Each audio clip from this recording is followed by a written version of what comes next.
Hello dear students, welcome in the class of inorganic chemistry. Today we are going to start our next topic, that is Jahn-Taylor distortion, or we can say that the tetragonal distortion of an octahedral complexes. So in last lecture we start our fourth chapter, that is modern theories of coordination compound part D. So in part D we just start with crystal field theory, or the last two topics of crystal field theory. In this chapter we have to discuss these things we already, or these things I already say in last lecture. So first topic we already cover in our last lecture, that is the spinal structures. Though there are two types of spinals, first one is normal spinal and second one is inverse spinal. So these two things with various examples we will already discuss in last lecture. Now in this lecture we have to discuss about the Jahn-Taylor distortion.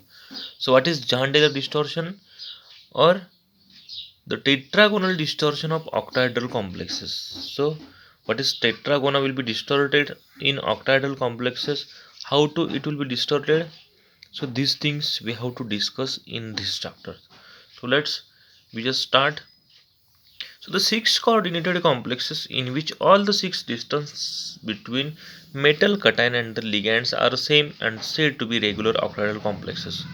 We know that the octahedral complexes having six ligands or having six coordination number with one central metal atom. So that six or that the six coordinated ligands to the central metal atom having six distances between metal cation and ligands are same. That means the in regular octahedral complexes.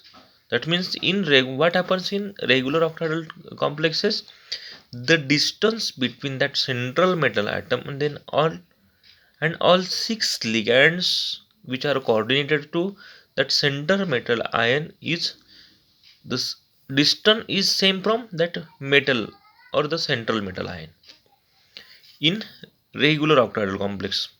म्हणजेच regular octahedral कॉम्प्लेक्सेसमध्ये काय होते की जे central metal ॲटमपासून जे लिगँडचं distance असतं, आपल्याला माहिती आहे की ऑक्टायडलमध्ये एका मेटल आयनला टोटली 6 लिगँड्स असतात, त्या कोऑर्डिनेट असतात. तर त्या 6ही लिगँड्सचा जो डिस्टन्स असतो तो सेंट्रल मेटल ॲटमपासून सेम असतो, त्याला आपण रेग्युलर ऑक्टायडल कॉम्प्लेक्सेस असं म्हणतो.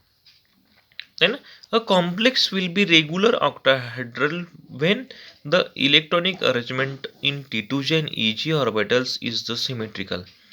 Or we can say the complex will be regular octahedral when the electronics arrangement, that means the electrons arrangement in T2J and EG. We know that the d orbital having we already these things we already discussed about the d orbitals having two sets of, the first set is T2G set and second is EG sets.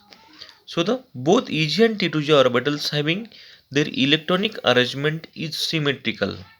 Then we can say that the particular complex is regular octahedral complexes. It is because why this happens? This is because of the fact that symmetrically arranged electrons will be repel all the six. So when the electronic arrangement in EG and T2G orbitals is symmetrical, and when it is possible, when or why it is possible? Because the fact that symmetrically arrangement of electrons or symmetrically arranged that electrons will be repel all six ligands equally. तर ज्या सहाही लिगँड्स ज्या असतात, ज्यावेळेस electronics arrangement ही symmetrical असते, तर ती कशामुळे असते की जी सिमेट्रिकल अरेंज इलेक्ट्रॉन्स असतात ते रिपेल करतात मेटल टू लिगँडला इक्वली रिपेल, म्हणजे त्या सगळ्यांमध्ये इक्वली रिपल्शन झाल्यामुळे आपल्याला ते सहाही लिगँड्सचं मेटलसोबतचं जे डिस्टन्स असतं ते सिमिलर असतं, त्याला आपण सिमेट्रिकल और रेग्युलर ऑक्टायडल असं म्हणत असतो. But Wien the either T2G and EG orbitals are asymmetrical. हे झालं आपण जे आतापर्यंत बोलू ते सिमेट्रिकल बद्दल, की सहाही लिगँडचं डिस्टन्स सेम होतं. सहाही लिगँडचं डिस्टन्स का सेम होतं, तर ते सगळे जे T2G आणि EG ऑर्बिटल सिमेट्री का होते की ज्यावेळेस त्याची अरेंजमेंट जी असते इलेक्ट्रॉन्सची ते तर त्यांचं रिपल्शन हे मेटल आयनसोबत सेम होत असतं, तर त्याला आपण रेग्युलर ऑक्टायडल म्हणतो. पण जर T2G आणि EG ऑर्बिटल्स ते असिमेट्रिकली फिल्ड असतील, म्हणजे दोघांमध्ये इलेक्ट्रॉन्सची फिलिंग ज्यावेळेस असिमेट्रिक असेल, तर त्यावेळेस that means the either T2G or EG orbitals are electronically degenerate. The regular octahedral geometry is not stable, but it transforms into distorted octahedral geometry. तर ऑक्टाहेड्रल जॉमेट्रीमध्ये एक रेग्युलर शेप असतो आणि एक दुसरा डिस्टॉर्टेड शेप असतो. मग रेग्युलर जे आपण मगाशी म्हटलो की ज्यावेळेस त्यांची इलेक्ट्रॉनची फिलिंग किंवा इलेक्ट्रॉन सिमेट्रिकली असतील आणि त्याच्यात कुठलंही डिस्टॉर्शन होत नसेल त्यावेळेस तो रेग्युलर ऑक्टाहेड्रल असतो. आणि ज्यावेळेस T2G आणि EG orbitals are asymmetrically when T2G आणि EG orbitals are asymmetrically filled, तर T2Gचा सेट आणि EGचा सेट या दोघांपैकी एक सेट जर असिमेट्रिकली फील केले असतील इलेक्ट्रॉन्स, तर ते असिमेट्रिकली फील केल्यामुळे रेग्युलर ऑक्टाहेड्रल जॉमेट्री ही स्टेबल नसते आणि स्टेबल नसल्यामुळे transform into the distorted octahedral geometry. ज्यावेळेस इलेक्ट्रॉनची फिलिंग असिमेट्रिक असते त्यावेळेस मग जी जॉमेट्री असते ऑक्टाहेड्रलची ती डिस्टॉर्टेड ऑक्टाहेड्रल जॉमेट्री असते. Whenever the T2G or EG set of orbitals contains a number of electrons which will be neither completely filled or not half filled, the set of orbitals. मग ते असिमेट्रिकली feel कसे असणार आहेत, आता T2G किंवा EG asymmetric feel कसे असणार आहेत किंवा त्याची ऑक्टाहेड्रल जॉमेट्री जी असणार आहे ती डिस्टॉर्टेड कधी असणार आहे, रेग्युलर कधी नसणार आहे. तर T2G आणि EGचा जो सेट असणार आहे त्याचे ऑर्बिटल्स जे आहेत, तर the number of electrons which will be neither completely field. म्हणजे कम्प्लिटली फील्ड म्हणजे बघा T2G मध्ये ज्यावेळेस किंवा सिम्पल डी मध्ये पाच ऑर्बिटल्स असतात. 5 ऑर्बिटल्समध्ये आपण मॅक्झिमम 10 इलेक्ट्रॉन फील करू शकतो एका ऑर्बिटलमध्ये 2 इलेक्ट्रॉन्स. मग द कम्प्लिटली फील T2G किंवा कम्प्लिटली फील EG, तर आता त्याच्या पुढे जाऊन आपल्याला माहिती की त्याचे 2 सेट पडतात, एक T2G आणि EG. EG मध्ये आपल्याला माहिती 3 ऑर्बिटल्स असतात, तर 3 ऑर्बिटल्समध्ये कम्प्लिटली फील आपण कधी म्हणू शकतो की तिघही ऑर्बिटलमध्ये 2-2 इलेक्ट्रॉन आहेत, म्हणजे total 6 electrons in T2G. Then we can say that the T2G is completely filled, not half filled. So what is half filled? Completely filled and half filled. तर हाफ फील्ड मध्ये T2G ची तिघही orbitals आहेत, तिघही orbitals प्रत्येक ऑर्बिटलमध्ये एक एक electrons ज्यावेळेस असेल त्याला आपण हाफ फील्ड ऑर्बिटल म्हणू शकतो. आणि कम्प्लिटली फील म्हणजे सगळ्यांमध्ये मॅक्झिमम 2 इलेक्ट्रॉन बसू शकतात. सो सगळ्या ऑर्बिटल्समध्ये 2-2 इलेक्ट्रॉन्स आपण ज्यावेळेस फील करू त्याला आपण कम्प्लिटली फील म्हणू शकतो. So this is about completely field and half field. Half field म्हणजे तिघांमध्ये एक एक इलेक्ट्रॉन आहे, so they have half field orbitals. So the effect of such lack of symmetry on the geometrical shape of the complex is known as Chandler distortion. तर ज्या वेळेस अशी situation येईल की जे T2G आणि EG सेटचे जे ऑर्बिटल्स आहेत they contain a number of electrons which will be neither, तर त्या T2G आणि EG मध्ये असणारे जे इलेक्ट्रॉन्स आहेत त्या इलेक्ट्रॉन्सची जी फिलिंग किंवा number of electrons will be neither completely field, की ते जे इलेक्ट्रॉन्स ते फुल फील्डही नाही आहेत किंवा नॉट हाफ फील्ड, फुल फील्डही नाहीत आणि हाफ फील्डही नाहीत. तर त्यावेळेस म्हणजे अशा वेळेस ज्यावेळेस त्या ऑर्बिटलचा सेट असणार आहे की ते फुल फील्डही नाहीत आणि हाफ फील्डही नाहीत, तर त्याचा इफेक्ट कशावर पडणार आहे, तर lack of symmetry of the geometrical shape. तर ऑक्टाहेड्रलचा जो जॉमेट्रिकल शेप असतो त्याच्यावर त्याचा इफेक्ट पडणार आहे आणि त्याच्यामुळे त्याच्यात लॅकिंग असणार आहे, सिमेट्री ही कमी होणार आहे.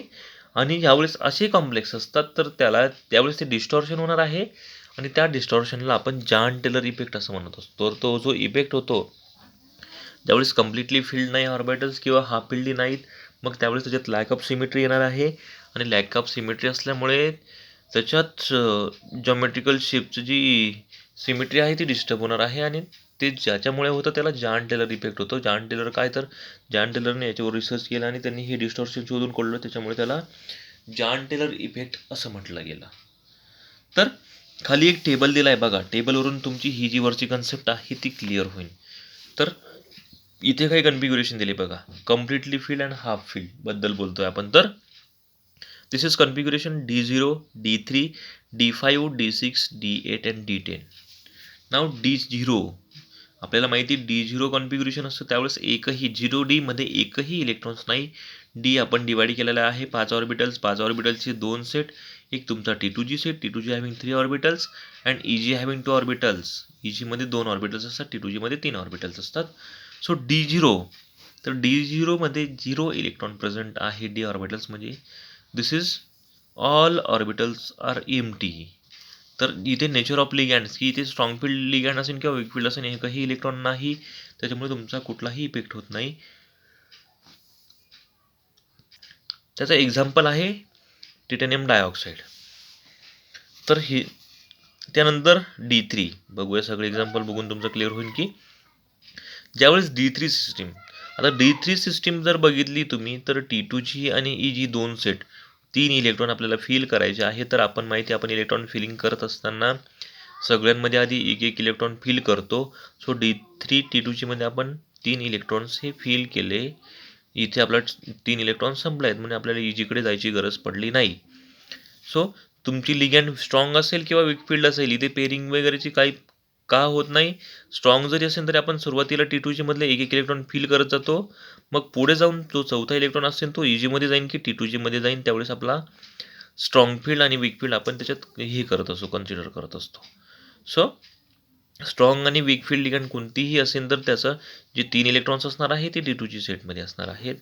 तर त्याचं एक्झाम्पल आहे hexa aqua chromium. Now third example is D5 system. D5 system having all 5 orbitals having 1 electrons.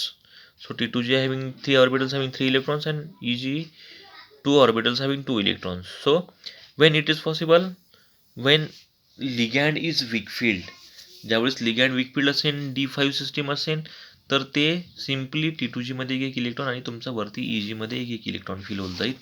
जर इथे तुमचं स्ट्रॉंग असेल तर काय होईल की चौथा जो इलेक्ट्रॉन आहे तो EG मध्ये न जाता तो T2G मध्ये पेअर होऊन जाईल. म्हणून इथे आपण नेचर ऑफ लिगॅन्ड लिहून घेतले की त्याच ज्यावेळेस वीक असेल त्यावेळेस आपल्याला अशा पद्धतीची इलेक्ट्रॉन फिलिंग बघायला मिळेल.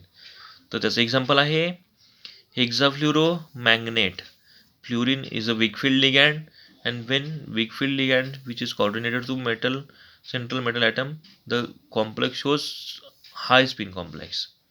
That's why the electron filling is like this. Now next is D6. D6 having strong ligand field. When ligand is strong, then the electrons will be not goes to the EG orbital, they will fear up in T2G orbital first of all, then the remaining electrons will be going into the EG.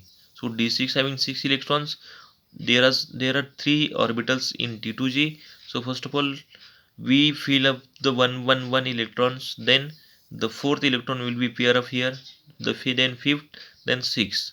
And when it is possible, when ligand is strong field. So the example for this D6 complex is hexacyanoferrate is the well known example for D6 strong field complexes. So cyanide is strong field ligand and that's why here pairing will be occurs. Now next example is D8 system. So D8 having 8 electrons. So when weak, it will be weak, then we fill up with 1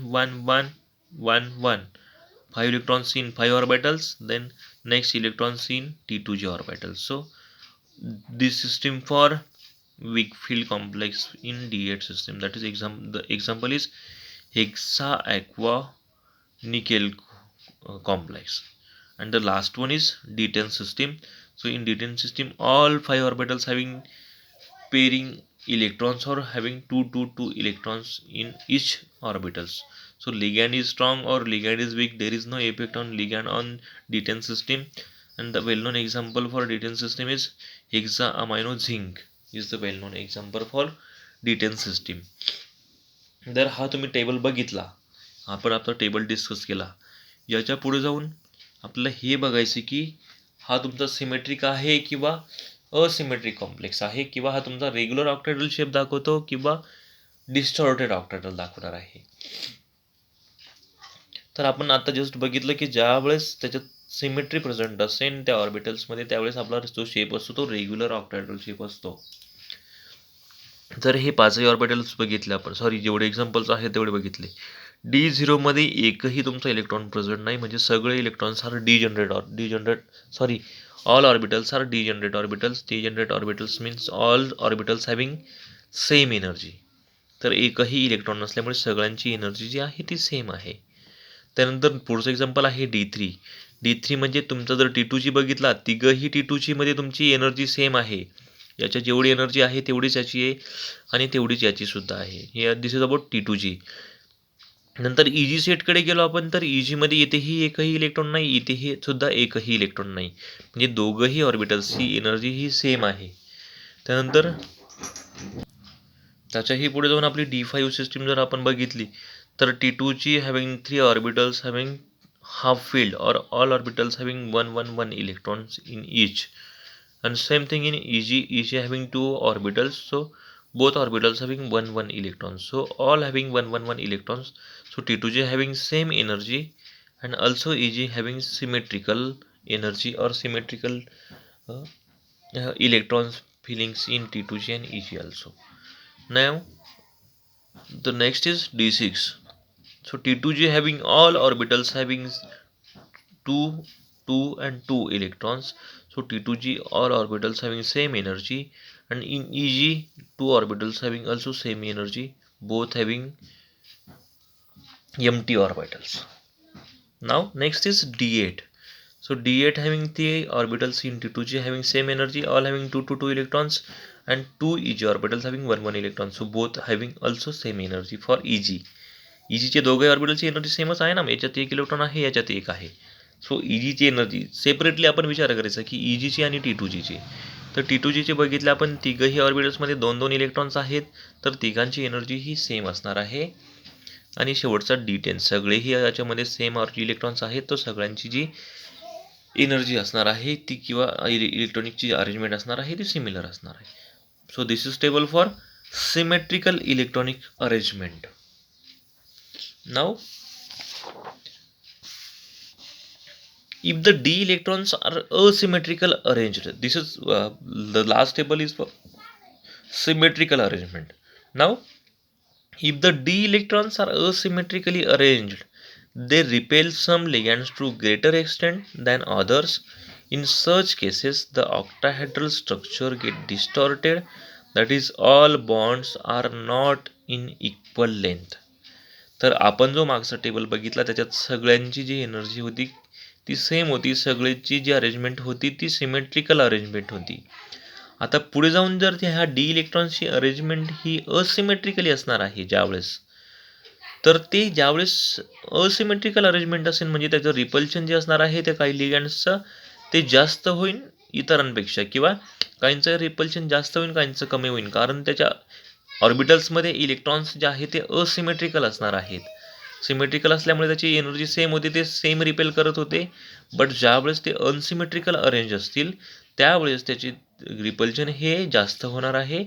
आणि अशा केसेसमध्ये काय होतं की ऑक्टायडलचं जे structure असतं ते distorted होऊन जातं. डिस्टॉर्टेड होऊन जातं म्हणजे काय की त्याचे जे बॉन्ड्स असतात, all bonds are not at equal length. तर सगळ्या बॉन्ड्सची जी लेंथ असणार आहे ती इक्वल होऊन राहत नाही, तर ते डिस्टॉर्ट होऊन जातात. तर त्याला डिस्टॉर्शन असं म्हणतात. तर त्याचे एक्झाम्पल्स बघूया आपण या टेबलमध्ये. Now the next configuration is D4 configuration. जर आपण आता D4 कन्फिग्युरेशन जर बघितलं, व्यवस्थित बघितलं आपण इथे, तर आपण सुरुवातीला जे T2G बघितला, तर T2Gचे तिघही जे ऑर्बिटल्स आहेत त्या तिघही ऑर्बिटल्समध्ये एक इलेक्ट्रॉन्स आहे, म्हणजे इथली एनर्जी तुमची T2Gची सेम आहे. पण पुढे जाऊन जर आपण EGची बघितली तर EGच्या एका ऑर्बिटलमध्ये एक इलेक्ट्रॉन आहे आणि दुसरा ऑर्बिटल जो आहे तो एम्प्टी आहे. म्हणजे इथे तुमची इलेक्ट्रॉनची फिलिंग कशी झाली आता अनसिमेट्रिकल. अनसिमेट्रिकल का, EGचे जे 2 ऑर्बिटल्स होते ते अनसिमेट्रिकली फिल आहेत. एका ऑर्बिटलमध्ये तुमचा एक इलेक्ट्रॉन आहे तर दुसरा ऑर्बिटल तुमचा एम्प्टी आहे. आणि D4 सिस्टीम ज्यावेळेस वीक फील्ड लिगँड असेल त्यावेळेस अशा पद्धतीचं आपल्याला इलेक्ट्रॉनिक कन्फिग्युरेशन अशा पद्धतीचे आपल्याला इलेक्ट्रॉनिक फिलिंग मिळेल. त्याचं एक्झाम्पल आहे CrF2 difluorochromate is the example for D4 configuration. Now the second example is D7. So D7 जर आपण इलेक्ट्रॉन फिलिंग करायला गेलो तर ज्यावेळेस ते स्ट्रॉंग फील्ड असेल तर स्ट्रॉंग फील्डमध्ये आपण 1 2 3 स्ट्रॉंग असल्यामुळे पुढचा चौथा जो आहे तो लगेच T2G मध्ये फिल केला, 5वा T2G मध्ये आणि 6वा T2G मध्ये. तरीही आपल्याकडे एक इलेक्ट्रॉन जो आहे तो उरतोय, तो इझिली आपण EG कडे वळवला आणि EG मध्ये आपण तो इलेक्ट्रॉन आपण फिल करून दिला. सो D4 आणि D7, तर D7 मध्ये सेम केस, इकडे सिमेट्रिकल T2G, तिघांमध्ये 2-2 इलेक्ट्रॉन्स आहेत. पण in the case of EG having two orbitals, one will be half filled and another is empty orbital. तर इथे सुद्धा तुमचं अनसिमेट्रिकल आपल्याला इलेक्ट्रॉनची अरेंजमेंट बघायला मिळाली. त्याची कॉम्प्लेक्सेस आहेत, कोबाल्टचा कॉम्प्लेक्स किंवा निकेल मेटलसोबत याचे कॉम्प्लेक्सेस असतात कोऑर्डिनेशन नंबर 7 असल्यावर. आणि the last example is D9. तर D9ची इलेक्ट्रॉन फिलिंग बघूया आपण की 1 2 3 स्ट्रॉंग असो वीक असो, तर लंगे 3 4 5 6 7 8 9 आणि शेवटचा 9. मग जो तुमचा EG आहे तो एक हाफ फील्ड एक फुल फील्ड आणि दुसरा हाफ फील्ड, म्हणजे इथे सुद्धा आपलं अनसिमेट्रिकल नेचर आलं. एक जो आहे तुमचा फुल फील्ड आहे आणि दुसरा ऑर्बिटल हाफ फील्ड आहे. मग याची एनर्जी आपल्याला डिफरंट बघायला मिळाली.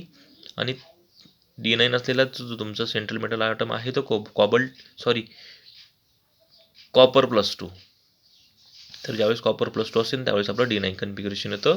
So this table is for asymmetric electron arrangement. दोघेही टेबल तुम्ही बघा, दोघेही टेबल एकमेकांसोबत मॅच करा, त्याच्यावरून तुम्हाला समजेल व्यवस्थित की सिमेट्रिकल आणि असिमेट्रिकल. नाव according to CFT, the crystal field splitting of the d orbitals results in the crystal field stabilization. तर CFT नुसार काय म्हणणं आहे की जी क्रिस्टल फील्ड स्प्लिटिंग आहे d ऑर्बिटल्सची, तर त्याच्यावरून आपल्याला क्रिस्टल फील्ड स्टॅबिलायझेशन एनर्जी बघायला मिळाली, जी आपण CPC मागच्या वेळेस कॅल्क्युलेट केलेली आहे. Now similarly removal of degeneracy of T2G and EG orbitals can also be increase the stability of the complexes. तर तशाच पद्धतीने ज्यावेळेस आपली क्रिस्टल फील्ड स्प्लिटिंग आपलं क्रिस्टल फील्ड स्टॅबिलायझेशन CFC व्हॅल्यूवर बराच इफेक्ट करत असतो, सिमिलरली ज्यावेळेस आपण डिजनरसी रिमूव्ह करणार आहोत, डिजनरसी म्हणजे काय की ऑर्बिटल्स हॅव्हिंग सेम एनर्जी, म्हणजेच मग ज्यावेळेस T2G आणि EGची जे ऑर्बिटल्स आहे ते अनसिमेट्रिकल होणार आहे, ज्यावेळेस त्याची डिजनरसी रिमूव्ह होणार आहे, it can also be increase the stability of the complex. आणि ती ज्यावेळेस डिजनरसी रिमूव्ह होईल, म्हणजे ज्यावेळेस असिमेट्री प्रेझेंट असेल तर त्यावेळेस स्टॅबिलिटी जी आहे ती इन्क्रीज होत असते व्हेरियस कॉम्प्लेक्सेसची, according to Jahn Teller theorem. आणि त्याच्यानुसार जॉन टेलर थेरम काय म्हणतं की the distortion of the complex will takes place whenever the resulting splitting of energy level gives additional stabilisation. तर जॉन टेलर थेरमनुसार काय, तर जे कॉम्प्लेक्समध्ये जे डिस्टॉर्शन होतं तर ते कधी होतं, जेव्हा जी रिझल्टिंग स्प्लिटिंग आहे किंवा resulting splitting of energy level आहे ती ज्यावेळेस ॲडिशनल स्टॅबिलायझेशन देतं त्यावेळेस आपलं डिस्टॉर्शन जे आहे ते होत असतं. For example in copper +2 having D9 configuration, so it will be D9 higher. Then the configuration is in octahedral field is T2G6 and EG3. जर आपण D9 सिस्टीम बघितली तर T2G मध्ये 6 इलेक्ट्रॉन असतात आणि आपल्याला EG मध्ये 3 इलेक्ट्रॉन्स असतात, जे हे एक्झाम्पल T2G मध्ये 6 आणि EG मध्ये 3. तर त्याच्यावरून मग hence the T2G orbitals are symmetrical. जर आपण असं बघितलं की इथे T2G ऑर्बिटल हा सिमेट्रिकल आहे आणि EG orbitals is unsymmetrical. T2G symmetrical आहे आणि आपला EG जो आहे तो अनसिमेट्रिकल आहे. So the 3 electrons in EG orbitals are occupied as dz² and dx² - 1y² 1. तर ते जे इलेक्ट्रॉनची फिलिंग असणार आहे EG ऑर्बिटल्समध्ये, तर ती कशी असणार आहे, आपल्याला माहिती आहे EG ऑर्बिटल्समध्ये दोन ऑर्बिटल्स असतात EG सेटमध्ये, dx² - y² आणि dz². तर मग 3 इलेक्ट्रॉन्स जे आहे ते कसे फिल असणार आहेत बघा, एकतर dz² मध्ये 2 इलेक्ट्रॉन असणार आहे आणि dx² - y² मध्ये 1 इलेक्ट्रॉन असणार आहे. 2 आणि 1 3 इलेक्ट्रॉन्स अशा पद्धतीने फिल असू शकतात. किंवा सेकंड पॉसिबिलिटी काय आहे की dx² - y² मध्ये 2 इलेक्ट्रॉन असतील आणि dz² मध्ये 1 इलेक्ट्रॉन असेल. तर अशा त्याच्या पॉसिबिलिटीज आहेत. So this is due to 2 ligands along the z axis will be more repel than the remaining 4 ligands. आता ज्यावेळेस बघा डी झेड मध्ये 2 इलेक्ट्रॉन्स असतील आणि D x square minus y square मध्ये एकच इलेक्ट्रॉन असेल, तर त्यावेळेस ज्या 2 लिगँड्स असतील, ज्या झेड ॲक्सिसवरच्या दोघंही लिगँड्स असतील, आपल्या एक्स वाय आणि झेड ॲक्सिसवर एक्स ॲक्सिसवर 2 लिगँड्स असतात, वाय ॲक्सिसवर 2 आणि झेड ॲक्सिसवर 2 असे टोटल 6 ज्या लिगँड्स असतात ऑक्टॅहेड्रल कॉम्प्लेक्समध्ये. तर त्याच्यातला ज्यावेळेस असं ऑर्बिटल ज्यावेळेस ऑक्युपाय करते लिगँड की इलेक्ट्रॉन्स की ज्यावेळेस डी झेड स्क्वेअरमध्ये 2 इलेक्ट्रॉन्स आणि D x square minus Y स्क्वेअरमध्ये 1 इलेक्ट्रॉन असेल, तर डी झेड स्क्वेअर, तर इथल्यावरचे 2 इलेक्ट्रॉन्स आहेत, तर झेड ॲक्सिसचे 2 लिगँड्स आहेत, त्याच्यावर आपल्याला मोर रिपेल्शन किंवा त्या दोघंही लिगँड्स मोर रिपेल करणार आहेत दॅन रिमेनिंग 4 लिगँड्स. तर 4ही लिगँड्सपेक्षा झेड ॲक्सिसवरच्या दोघं लिगँड्स ते मोर रिपल्शन करणार आहेत. का? तर डी झेड स्क्वेअरमध्ये 2 इलेक्ट्रॉन्स प्रेझेंट आहेत. And along the X and Y axis as shown, म्हणजे ते 2 जे आहेत ते रिपेल करतील आणि रिमेनिंग जे 4 लिगँड्स आहेत, तर ते एक्स आणि वाय ॲक्सिसवरचे ते कमी रिपेल करतील, किंवा याच्यापेक्षा ही 2 जी आहेत झेड ॲक्सिसवरची ते मोर रिपेल करतील, आणि जे 4 लिगँड्स आहेत along the X and Y axis, एक्सवरचे 2 आणि वायवरचे 2, याच्यात आपल्याला कमी रिपल्शन बघायला मिळेल ॲज शोन इन फिगर. तिची फिगर पुढे आहे ती बघूया आपण. This is because the bond along the Z axis will be longer than the remaining 4 bonds. तर झेडमध्ये 2 इलेक्ट्रॉन असल्यावर त्याचं रिपल्शन होल झाल्यावर बघा बॉन्डची लेंथ वाढून जाणार आहे. झेड ॲक्सिसचे बॉन्ड्स 2 लिगँड्स असतील, त्यांच्या बॉन्डची लेंथ इन्क्रीज होऊन जाईल दॅट रिमेनिंग 4 बॉन्ड्स, किंवा 4 लिगँड्सपेक्षा ते बॉन्ड 2 जे लिगँड्स असणार आहेत त्याची लेंथ जी आहे ती इन्क्रीज होऊन जाणार आहे. That is the octahedral is distorted. मग काय होईल की जो ऑक्टाहेड्रल आहे तो डिस्टॉर्ट होऊन जाईल. म्हणजे आता सगळ्या 6ही लिगँडची जी लेंथ आहे किंवा डिस्टन्स आहे तो सेम आहे का? झेड ॲक्सिसवरचे 2 जे आहे ते डिस्टॉर्ट होऊन गेले आणि जे 4 आहेत ते त्याच्यापेक्षा कॉम्प्रेस होऊन गेलेत. तर मग अशा वेळेस आपल्याला डिस्टॉर्टेड ऑक्टाहेड्रल जी आहे ती जॉमेट्री बघायला मिळते. अँड दस the above example shows that the distortion occurs Wien the dx square minus y square and dz square orbitals are unequally occupied. This is known as Jahn-Taylor distortion. तर ह्या एक्झाम्पलवरून आपल्याला असं समजलं की ज्यावेळेस D x square minus y square आणि D Z square जे की इजी ऑर्बिटल्समध्ये 2 ऑर्बिटल्स आहेत, ते ज्यावेळेस अनइक्वली ऑक्युपाय असतील त्याच्यामध्ये इलेक्ट्रॉन्स, तर ते अनइक्वली फील्ड असल्यावर आपल्याला जे डिस्टॉर्शन बघायला मिळणार आहे त्याला आपण जॉन-टेलर डिस्टॉर्शन असं म्हणत असतो. So this is John-teller distortion. Now simply the Jahn-Taylor distortion state that any non-linear molecule system is in a degenerate electronic state will be unstable and will undergo some type of distortion to lower its symmetry and removes the degeneracy of, or in simple words we can say that the complex except linear which have unequally filling set of orbitals either T2G or EG undergoes distortion. तर simple सांगायचं म्हणजे John-teller theorem काय state करतं की जे आपले EG orbitals किंवा T2G ऑर्बिटल्समध्ये ज्यावेळेस असिमेट्री प्रेझेंट असेल, सिमेट्री ज्याच्यात म्हणजे लिनियर मॉलिक्युल्स सोडून सगळे जेवढे नॉन लिनियर मॉलिक्युल्स आहेत, तर त्याच्या degenerate electronic state will be unstable and it will undergo some type of distortion to lower it symmetry. ज्यावेळेस त्याची सिमेट्री डिस्टर्ब होईल त्याच्यात आपल्याला डिस्टॉर्शन बघायला मिळेल, आणि ते डिस्टॉर्शन काय असणार आहे तर आयदर T2G आणि किंवा EG जे आहेत त्याचे अनइक्वली फील असणार आहे. एकतर T2G अनइक्वली फील असेल किंवा EG अनइक्वली फील असेल, तर आपल्याला ते जॉन-टेलर डिस्टॉर्शन जे आहे ते बघायला मिळणार आहे. It undergoes distortion and this distortion is non as John-teller distortion. So in octahedral coordination, octahedrally coordinated copper plus 2 having D9 configuration is electronically degenerate because it has 2 possible arrangement of electrons. तर आपण जे just बघितलं की D9 मध्ये आपल्याला अशा पद्धतीच्या 2 possibilities बघायला मिळतील, एक तर D x square minus y square आणि डी झेड स्क्वेअर. तर जो D x square minus Y स्क्वेअरमध्ये 2 इलेक्ट्रॉन असतील आणि डी झेडमध्ये 1 असेल. आणि सेकंड पॉसिबिलिटी आहे D x square minus Y स्क्वेअरमध्ये 1 असेल आणि डी झेड स्क्वेअरमध्ये तुमचे 2 जे आहे ते इलेक्ट्रॉन्स आपल्याला बघायला मिळतील. So electronically degenerate state for EG3 configuration.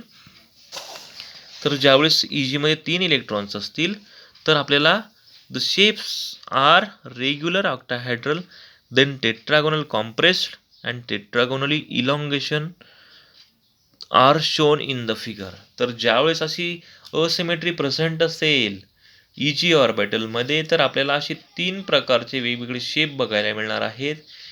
तर एक जो शेप आहे तो आपला रेग्युलर ऑक्टाहेड्रल, ज्यावेळेस त्याच्यात कुठलीही असिमेट्री नसेल म्हणजे सिमेट्रिकल असेल त्यावेळेस आपला जो आहे रेग्युलर ऑक्टाहेड्रल आपल्याला बघायला मिळेल. त्यानंतर दुसरी जी आहे जॉमेट्री किंवा दुसरा जो शेप आहे तो टेट्रागोनल कॉम्प्रेशन आणि टेट्रागोनल इलॉंगेशन असे आपल्याला 2 सेपरेटली शेप्स जे आहे ते मिळणार आहे. टेट्रागोनल जर कॉम्प्रेशन बघितला तुम्ही टेट्रागोनलचा कॉम्प्रेशन झाला, हा तुमचा टेट्रागोनाचं जर आपण कॉम्प्रेशन केलं, हा बघा जी तुमची झेड ॲक्सिसचे दोघं बॉन्ड आहेत किंवा ह्या ज्या दोघं लिगँड्स आहेत ही अबोव द आणि सेकंड बिलो द प्लेन, तर दोघंही लिगँड्सची लेंथ ही कमी आहे उरलेल्या 4ही टेट्रागोनल लिगँड्सपेक्षा. या चारींची जी लेंथ आहे ती जास्त आहे आणि या दोघांची कमी आहे. तर मग इथे काय झालं की टेट्रागोनल कॉम्प्रेशन झालं म्हणजे झेड ॲक्सिसचं दोघांचं कॉम्प्रेशन झाल्यामुळे टेट्रागोनलचं कॉम्प्रेशन बघायला मिळालं नाही. हे 4ही बॉन्ड्स जे आहे त्यांची लेंथ इन्क्रीज झाली, या दोघांची कमी झाली. आणि सेकंड आहे टेट्रागोनल इलॉंगेशन. इलॉंगेशनमध्ये काय झालं तर इलॉंगेशनमध्ये जो झेड ॲक्सिसवरच्या दोघंही लिगँड्स आहेत त्या इलॉंगेट झाल्या, त्या अशा ताणल्या गेल्यात आणि त्या इलॉंगेशन झाल्यामुळे या 4ही जो टेट्रागोनल आहे त्याची कॉम्प्रेस होऊन म्हणजे ते टेट्रागोनल जे आहे त्या या 4ची बॉन्ड लेंथ कमी झाली आणि या दोघांची इन्क्रीज झाली, म्हणजे दॅट इज इलॉंगेशन. तर सिम्पल इलॉंगेशन आणि कॉम्प्रेशन आपल्याला बघायला मिळालं ज्यावेळेस अनसिमेट्री प्रेझेंट असेल आणि त्याचे आपल्याला 2 वेगवेगळे D x square minus y square म्हणजे एकतर याची अशा पद्धतीची अनसिमेट्री एकतर अशा पद्धतीची अनसिमेट्री ज्यावेळेस असेल त्यावेळेस.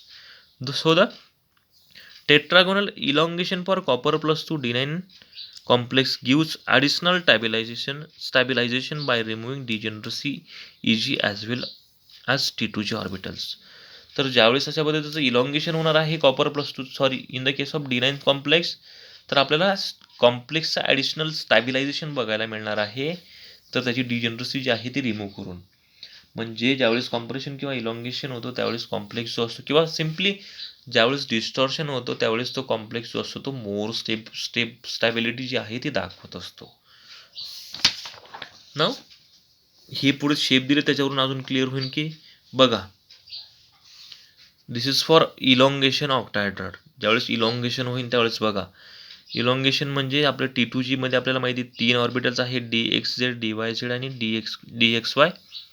हे आपले T2G मध्ये ऑर्बिटल्स आणि EG मध्ये 2 की एक DZ² आणि DX² मायनस वाय स्क्वेअर. तर ज्यावेळेस इलॉंगेशन होईल, इलॉंगेशन झाल्यानंतर काय होईल की तर झेड इलॉंगेशन म्हणजे झेडच्या ज्या दोघंही लिगँड्स आहेत त्याचं मोर रिपल्शन ह्याच्या 2 पॉसिबिलिटीज आहेत, एक तर इलॉंगेशन आणि दुसरं कॉम्प्रेशन. जर आपण बघितलं ज्यावेळेस कॉम्प्रेशन आपण बघितलं की इथे काय झालं की झेड ऑर्बिटलचे दोघंही लिगँड्स आहेत त्याचे रिपल्शन हे इन्क्रीज झाल्यामुळे मोर रिपल्शन झाल्यामुळे आपल्याला मोर एनर्जी बघायला मिळाली. त्याच्यामुळे झेड असणारा DZ² सुद्धा EG मधला त्याची एनर्जी इन्क्रीज झाली आणि तुमचे इथला तुमचा DXY, DYZ आणि DXZ, तर याच्यातले ज्याच्यात ZZ प्रेझेंट आहे त्याच्यात झेड ॲक्सिसला लिगँड्स असल्यामुळे त्याचं सुद्धा एनर्जी जी आहे ती इन्क्रीज झाली. का तर झेड ॲक्सिसवरचे लिगँडचं मोर रिपल्शन आपल्याला बघायला मिळालं.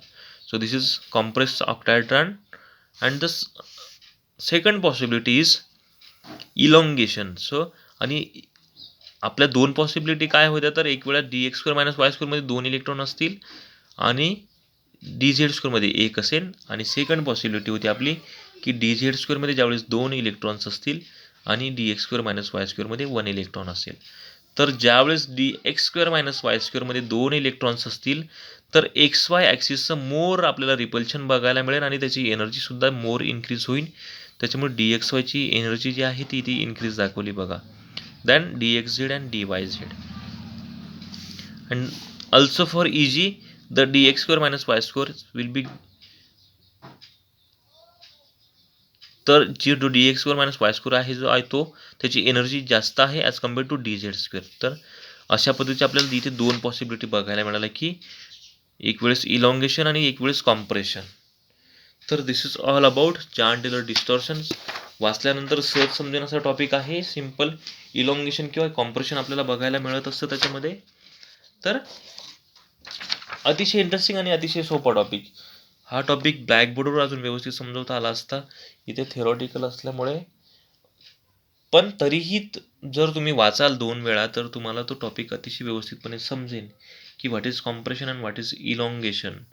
इलॉंगेशन म्हणजे परत एकदा की ज्यावेळेस झेड ॲक्सिस डी झेड स्क्वेअरमध्ये 2 इलेक्ट्रॉन्स जातील सिम्पली, तर डी झेड स्क्वेअरमध्ये 2 इलेक्ट्रॉन्स गेल्यावर ज्यावेळेस ई जी अनसिमेट्रिकल असेल, ई जीमध्ये 3 इलेक्ट्रॉन्स आहेत, तर आपल्याला माहिती ई जीमध्ये 2 सेट्स मध्ये 2 ऑर्बिटल्स आहेत, एक D x square minus y square आणि एक डी झेड स्क्वेअर.